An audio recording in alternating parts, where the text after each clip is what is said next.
Umani ng matinding batikos ang Chicago Bulls matapos ang ginawa nilang trade sa Los Angeles Lakers nitong Biyernes ng umaga kung saan isinuko nila ang number 45 overall pick sa 2025 NBA Draft kapalit ng number 55 pick at cash considerations lamang. Ang desisyong ito ay agad na tinawag ni John Hollinger ng The Athletic na patunay umano ng pagiging unserious franchise ng Bulls. Sa ilalim ng naturang deal, lumipat pataas ang Lakers ng 10 pwesto sa draft board habang tinanggap ng Bulls ang mas mababang pick at hindi pinangalanang halaga ng salapi.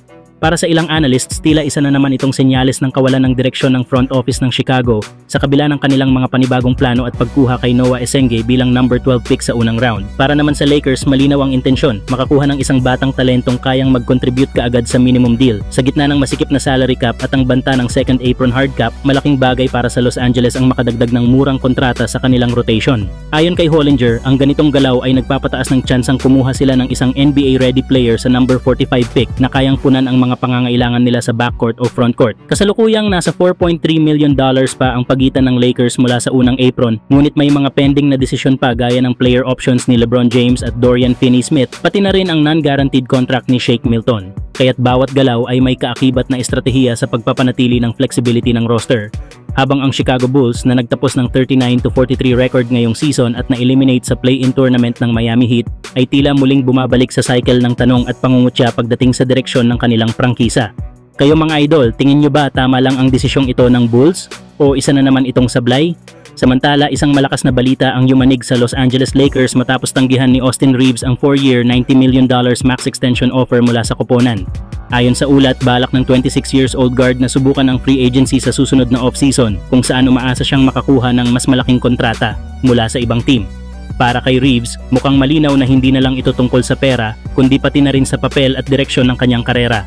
Bagamat naging mahalagang bahagi siya ng rotation ng Lakers, averaging 15.9 points, 5.3 assists, at 4.2 rebounds per game ngayong 2024-25 season, tila hindi pa rin siya tinitingnang cornerstone ng prangkisa. Marahil ay hinahanap ni Reeves ang mas malaking papel bilang primary playmaker o isang system na mas babagay sa kanyang estilo. Dahil dito, napapaisip na ang Lakers, bakit pa nga ba nila hahayaan na mawalan ng asset ng libre sa susunod na taon? Kaya't hindi malayong i-trade na siya habang may market value pa. At kung tutuusin, may isang malinaw na target na pwede nilang pagtuunan, isang sentro na tulad ni Miles Turner ng Indiana Pacers. Sa kasalukuyan, kailangan ng Pacers ng isang scorer at secondary playmaker na maaaring pansamantalang pumalit kay Tyrese Haliburton na nagtamo ng Achilles injury sa Game 7 ng NBA Finals at inaasahang magpapahinga ng isang buong season.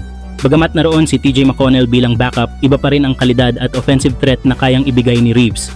Sa ilalim ng system ng Pacers, maaaring bumalik si Reeves sa kanyang role bilang primary creator lalo na kung wala pa si Haliburton. Para naman sa Lakers, malaking tulong si Turner na isa sa pinaka-consistent na rim protectors sa liga. Nag-average siya ng 16.5 points, 7.3 rebounds at 2.1 blocks per game sa 2024-25 season habang tumitira ng 36% mula sa 3-point range. Isang ideal fit sa tabi ni LeBron at Luka. Sa pamamagitan ng isang sign and trade deal, maaaring mapunta sa Lakers si Turner habang maiiwasan ng Indiana ang pagkawala niya ng walang kapalit. Kung titingnan ang kabuuan, parehong panalo ang dalawang team. Ang Pacers ay makakakuha ng high IQ guard na maaaring pamalit pansamantala kay Haliburton at posibleng maging bahagi pa ng long-term core, habang ang Lakers ay makakakuha ng sentrong eksaktong kailangan nila ngayon, lalo na't kulang ang kanilang frontcourt depth. Kayo mga idol, sa tingin nyo ba dapat na talagang i-trade ng Lakers si Reeves ngayon na ayaw na niyang lumagda ng extension? Swak kaya si Miles Turner sa kanila? Comment na at pag-usapan natin yan.